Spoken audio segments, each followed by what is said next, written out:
فەرمانگەی ژینگەی گەرمیان کە هەفتە چالاکیەکمان ڕاگەیاندبوو کە ڕۆژی ژینگەی کوردستان کە 16 چوارە لە ئەمڕۆ دەستی پێکردووە. چالاکیەکان بۆ ئەمڕۆ لە سێ تەوەراخۆی بینیەوە. تەوەری یەکەم بریتی بوو لە لادان لەو بۆ ئەو ئامانەی کە خۆمان کێشابوون بە یارمەتی منداڵان و باخچەی ساوایان لەگەڵ قوتابخانە ناحکومیەکانی هەندێکیان.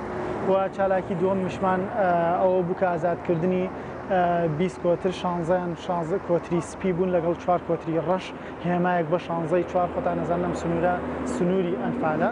و چالاکی سێمیشمان بریتی بوو لە چاندنی گوڵەباخ و داری ڕۆزماری بە ماڵانە لە ڕێگەی مناڵانەوە. ئەمیش بەر لە پێناوەیە کە بتوانێت ڕوبەری سەوزایی زیادکەن. تەمان ئێمە بۆ ئەم چالاکیانە هەموو پشتمان بە مناڵان بەستە بوو وەکو ئەوەی کە بتوانین کللتوری ژینگەیی بکەین بە دابوونەریتێک کە لە مناڵانەوە دنیایەکی پاکن لەوە دەستی پێ بکەین تاوەکو بتوانین زۆرترین کاریگەریمان لەسەر دەوروبەری هەبێت لە ڕێگەی مناڵانەوە.